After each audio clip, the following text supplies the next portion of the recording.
Olá, tudo bem? Bom, assunto biotecnologia, a gente vai dar continuidade ao que nós já começamos, né? No caso da transgenia. Então, dentro da biotecnologia nós temos temas a serem comentados, dentro da engenharia genética nós temos temas a serem comentados e nós estamos falando sobre transgênicos, ok? Bom, olhando para o quadro, você vai reconhecer o esquema que nós já apresentamos, né? A ideia de pegar um genoma, saber onde está o gene, fazer o recorte do gene, usar a enzima de restrição, que nós já sabemos a origem dessas enzimas de restrição, lembra que são as bactérias que produzem de forma natural, e é o que nós chamamos de endonucleases, tipo a EcoR1, que vai então ser específica para cortar uma região que pode estar aqui no começo ou no fim deste gene. Lembra que nós isolamos esse gene, nós usamos a técnica do PCR, ou seja, a reação em cadeia da polimerase, e essa técnica fez com que nós tenhamos aqui a clonagem de DNA. Nós conseguimos então multiplicar esse fragmento, ou seja, esse gene de interesse, ok? Bom, inserimos esse gene em um vetor, que no caso usado foi uma bactéria, onde ela tem um plasmídio. Bactéria essa que tem uma capacidade especial, transferir o plasmídio para as células de interesse, principalmente para as células vegetais. Bom, inserindo essa plantinha aqui, por exemplo, ela se torna uma planta transgênica. Muito bem. Essa planta transgênica, ela será capaz então de produzir uma proteína que ela não produzia antes. Proteína esta, que nesse caso é uma proteína de interesse. Tá, professor, mas eu não consigo entender por que isso acontece. Qual que é a real utilização dessa planta transgênica? Por isso que a gente tem que trabalhar com exemplo, tá? O exemplo mais clássico de transgenia, aqueles que tendem a cair com mais frequência, soja e milho, ok? Vou falar um pouquinho da soja, depois a gente fala um pouquinho do milho, captou? Bom, então nós temos, nesse momento, uma espécie A. Como eu vou trabalhar com o exemplo soja, nesse caso, né? Eu vou aqui especificar a espécie A, que é uma bactéria do solo, tá bom? Esta bactéria, ela tem uma importante missão. Produzir uma proteína que faz a degradação de uma molécula química chamada de glifosato. Essa molécula, o glifosato, no caso, né? É uma molécula química que é um herbicida. Então, o glifosato é um herbicida que ele é chamado de não seletivo. Em outras palavras, ele mata muitas plantas, do grupo das monocotiledôneas e do grupo das dicotiledôneas. Bom, por ser um herbicida não seletivo, ele é de amplo aspecto, né? De amplo espectro, ou seja, ele pega várias espécies. Isso é importantíssimo para a agricultura. Porque eu posso fazer o controle, o manejo de pragas agrícolas através do uso de apenas um herbicida, que de certa forma tem um baixo custo, né? No caso, é um herbicida relativamente barato. Muito bem. Nesse caso, o glifosato só tem um problema.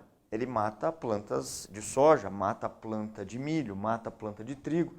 Então, nesse caso, se eu tiver uma lavoura infestada de plantas daninhas, se eu passar o glifosato, além das plantas daninhas, vai matar também todas as outras plantas.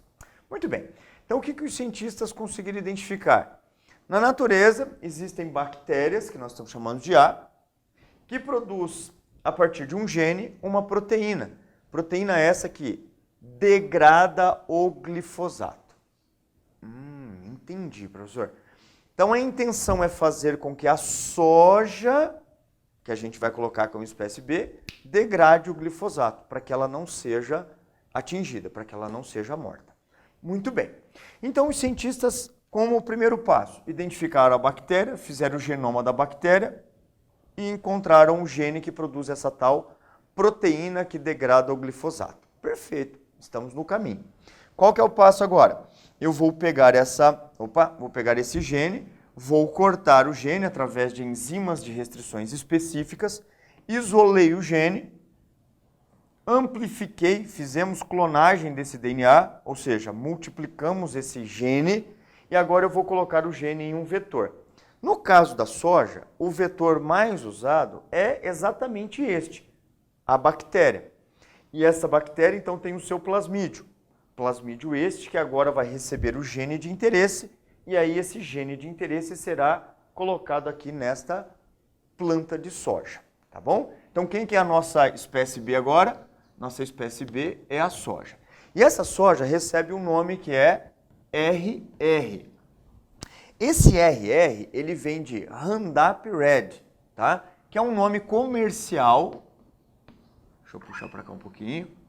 É Roundup Red. No caso, é o nome comercial do glifosato da Monsanto. No caso, que é o que detém a tecnologia do DNA recombinante, ou seja, ela detém a patente do gene para o glifosato. E ela vendia, ela era a única detentora da molécula do glifosato. Hoje ela perdeu essa patente e outras empresas também podem produzir essa molécula. O Roundup Red, como eu disse, é o nome comercial do glifosato, o herbicida glifosato da Monsanto, tá bom? Por isso que é chamado de soja RR, Roundup Red. Bom, essa soja, ela então agora recebeu o gene que faz a degradação do glifosato. Em outras palavras, essa planta ela vai se defender contra essa molécula, beleza? Bom, como é que nós fizemos? Fizemos então a inserção do gene no plasmídio e desse plasmídio foi para a planta. Mas vamos ver isso de uma forma um pouco mais detalhada. Vamos pegar o slide então para a gente ver isso com um pouco mais de detalhes. Dá uma olhadinha. Nós temos aqui na tela um plasmídio. Tá? Então aqui está a bactéria, o cromossomo principal da bactéria e os plasmídios. E aqui está o plasmídio isolado, tá bem? Veja que esse plasmídio ele tem regiões e dentre essas regiões a gente pode inserir um gene de interesse. Tá? Um gene que vai, no caso, ser transferido, ok? Essa bactéria que contém esse gene agora vai ser colocado em contato com a célula, atenção, com a célula do vegetal. Como assim, professor? Não entendi muito bem. Bom, existem técnicas, né, técnicas laboratoriais de fazer, então, a formação de plantas através de determinados pedacinhos da planta. Geralmente são calos, são regiões meristemáticas, tá? Aqui, por exemplo, está uma folha, onde pegou-se um pedacinho dessa folha, chamada de esplante, tá? Fizemos um calo dessa folha e olha o que aconteceu. Esta folha, né, esse conjunto de células foi colocado em um meio de cultura e nesse meio de cultura a gente inseriu quem? As bactérias que contêm o gene de interesse. Essa bactéria que contém o gene de interesse vai transferir o gene para essas células, no caso do vegetal, que para nossa exemplificação do quadro, né, do esquema do quadro, é a soja. Assim que as células estão infectadas, ou seja, são colocados ali os genes, o DNA recombinante, essa estrutura começa a desenvolver e vai formar uma planta. Nesse caso aqui é uma planta de batata, que a gente vai falar um pouquinho, tá? Então, nesse caso aqui, essas células estão se tornando células transgênicas.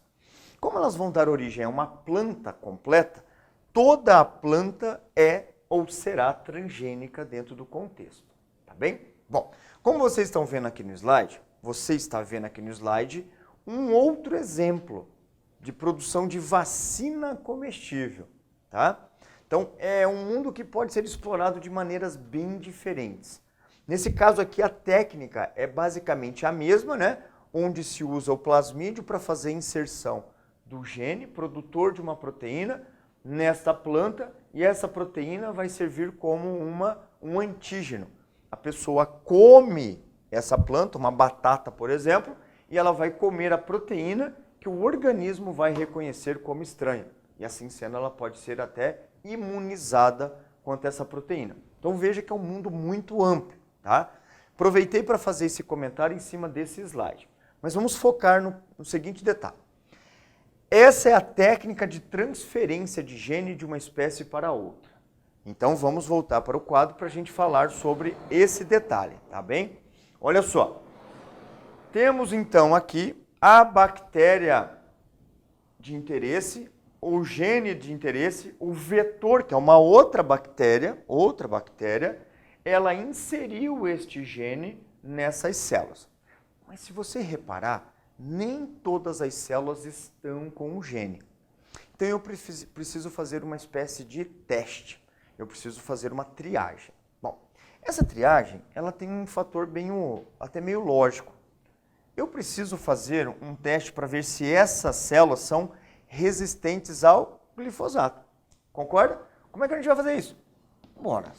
Eu vou colocar glifosato junto com essas células. Ou seja, eu faço com que essas células entrem em contato com o glifosato. Captou a mensagem?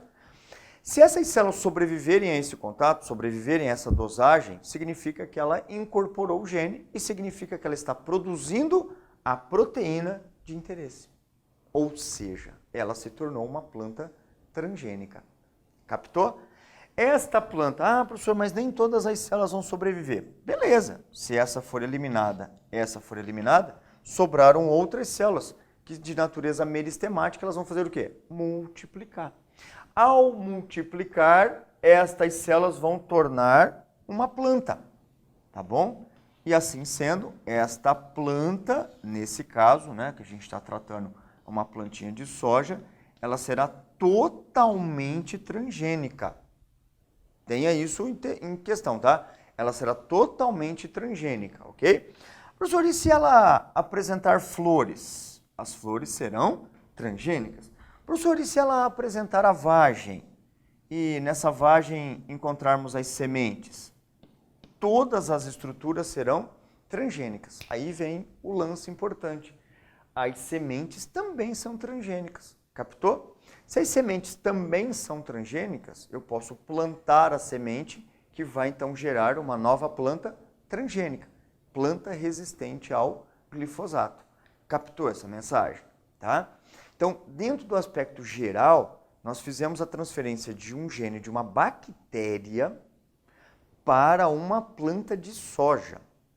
Pelo fato do DNA, pelo fato do código genético ser universal, isso é possível, porque as informações genéticas são as mesmas em qualquer espécie, exceto algumas bactériazinhas termófilas lá, Mas, enfim, eu pego o DNA de uma espécie para outra espécie. Isso caracteriza um transgênico.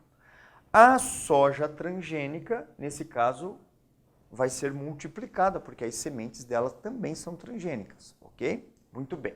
Bom, como eu disse, tem um detalhezinho aqui comercial, tá? Que a molécula de glifosato era, no caso, exclusiva da Monsanto. A Monsanto perdeu a patente, no caso, não é que perdeu, Houve legalmente, uma decisão em que o glifosato pode ser produzido por outras empresas, tá? O que a Monsanto ainda tem é a detenção do gene. Então, a soja RR, tudo que seja vinculado ao RR, milho RR, trigo RR, eles são, nesse caso, como patente da Monsanto. Então, tem que pagar os royalties, os dividendos para a empresa. Enfim, para você usar a tecnologia, tá? Só que em outro caso tem vantagens agrícolas, como por exemplo, diminui o custo para a manutenção das ervas daninhas. Tá? Então eu passo um herbicida que, de certa forma, como eu disse, é relativamente mais barato e acaba então tendo um menor custo de controle das plantas daninhas. Captou? E uma vantagem ecológica importante quanto ao glifosato. Ela é uma molécula degradada no solo. Isso significa que ela não permanece na natureza por muito tempo, diferente de outras moléculas, por exemplo, 2,4-D, que são moléculas de difícil degradação. Então elas ficam mais tempo. O glifosato não. O glifosato ele cai no solo, fica por algum tempo e ela então é quebrada, ela é então decomposta, beleza? Isso é uma outra vantagem, porque daí você não polui, ou polui bem menos o solo, os rios e enfim, a natureza, tá? Então, nesse aspecto geral, a gente falou da soja. Mas, dentro do nosso esquema, cabem outros exemplos. Vamos lá, então. Existe o exemplo do milho. o chamado milho BT, o milho do Bacillus thuringiensis. Como é que se faz isso? Bom, existem algumas bactérias, no caso a Bacillus thuringiensis, que produz uma toxina que vai então fazer com que as lagartas sejam mortas. O que os cientistas perceberam? Bom, eu preciso fazer um manejo de lagarta no milho. Para eu fazer esse manejo, eu preciso fazer o controle dessas lagartas. Como é que eu vou fazer o controle? Vou passar veneno, né? Então vamos passar os inseticidas. Problema, inseticida, ele tem então um custo mais elevado e problema, pode contaminar o solo e os rios e os lagos. Por ser um inseticida, ele atinge outros tipos de espécies de insetos, não só as lagartas de borboleta. Bom, então os cientistas precisam fazer uma outra estratégia para eliminar essas lagartas, em especial as lagartas. O que ocorreu? Bom, essa bactéria, Bacillus thuringiensis, produz uma toxina que mata a lagarta. Essa toxina é produzida a partir de um gene da bactéria. Captou? Esse gene da bactéria, comigo, esse gene da bactéria vai ser identificado. Pega o genoma da bactéria, de novo, outra bactéria, professor? Sim. Pega o gene dessa bactéria, corto o gene com a enzima de restrição específica, faço então a clonagem, pego o gene, nesse caso o vetor, pode ser de novo uma bactéria de plasmídio, e faço a inserção do gene no plasmídio e faço ela chegar até a planta de milho nesse caso. Essa planta vai então captar esse gene e vai começar a produzir essa toxina. A lagarta, no caso, vai até comer um pouco dessas folhas. E ao comer a folha do milho, ela acaba ingerindo a toxina da bactéria BT. Então, nesse caso, a Bacillus thuringiensis, no caso, a bactéria, foi a responsável por produzir a proteína. Mas quem está produzindo essa proteína agora é o milho.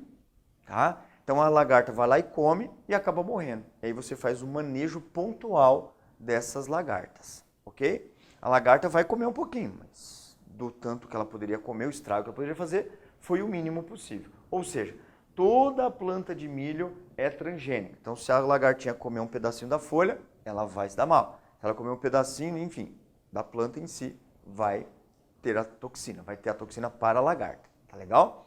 Muito bem. Nesse caso, nós falamos de dois exemplos vinculados às plantas. Soja, milho, que são extremamente importantes para o comércio, né? O comércio mundial e principalmente para o brasileiro, né? A balança comercial brasileira. Mas a ideia é, e outras plantas, professor? Também podem ser? Sim, tomate, feijão, né? Outras espécies como um todo. E, inclusive animais. Existem vários animais transgênicos, tá? A tendência é que para os animais transgênicos, o vetor não seja exatamente a bactéria da Bacillus thuringiensis, da Agrobacterium tumefaciens, tá? Por quê? Porque ela infecta células de plantas. Então nós podemos usar outros vetores. Que outro vetor que pode ser usado aqui? Bom, a gente pode usar um vetor que é um vírus, tá? Bom, professor, mas vírus não é do mal, não? Bom, vírus ele é caracterizado como um parasita intracelular obrigatório. Então, para o vírus em si, parasitar é algo essencial. Só que os cientistas conseguiram pegar o detalhe do parasitismo, da inserção de genes que ele faz na célula hospedeira para fazer então a transferência. Ou seja, nós podemos usar vírus para fazer a inserção desses genes de interesse. Então eu pego o gene de interesse, coloco no vírus e faço com que esses vírus façam a transferência na célula de interesse. Só que aí, na célula animal, tem um diferencial. Isso aqui é célula meristemática, que a gente chama de células embrionárias. Para os animais, seria qual a maneira viável de inserir genes onde? Para eu tornar um animal transgênico? Exatamente, nas células embrionárias.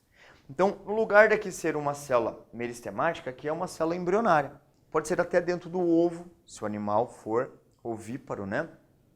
Ou pode ser dentro de um zigoto, nesse caso, né? Se o animal não apresentar uma casca. Por exemplo, né? Então, pegamos lá um peixe. podemos pegar um peixe e esse peixe ele vai produzir uma quantidade maior de proteínas, porque eu sei que eu posso colocar um gene que produz uma proteína que estimula a produção de mais proteínas musculares nesse peixe. Captou? Então eu fiz a retirada do gene de interesse, fizemos a implantação dele no vírus e o vírus inseriu nesse peixinho. O peixe, como um todo, né, vai ser transgênico. Ele começa então a produzir essas proteínas. Tá legal? Assim como outros animais. Tem o caso dos suínos, né, que há uma supressão, há uma diminuição na quantidade de gordura. Tá? Então dá para fazer esse tipo de manipulação genética. Tá legal? Muito bem. Então nós colocamos aqui dentro do nosso contexto geral exemplos de transgenia. Tá? Lembrando que a transgenia é uma técnica que pode ser usada para muitos fatores. Tá legal? Finalizando, transgênico é a espécie que recebeu um gene de outra espécie. Tá legal? Cuidado com esse tipo de comentário. Não podemos, por exemplo, se eu pego um gene humano e faço a transferência para outro humano, o humano que recebeu não será transgênico. Tá legal? E assim sendo, a manipulação fica só, né, em recombinações genéticas. Tendo isso, deixa eu só fazer outro comentáriozinho. Fazer transgenia em humanos, isso já extrapola a questão bioética, tá? Então, tira, né, a espécie humana de todos os outros exemplos. Até tenta-se, mas fica muito, né, muito fora da questão da bioética. Tá legal? Muito bem. Esse é o mundo da transgenia. Veja que a gente pegou lá do comecinho, né, como fazer um transgênico, até os exemplos de transgênicos que vocês podem encontrar em provas. Beleza? É isso. Valeu!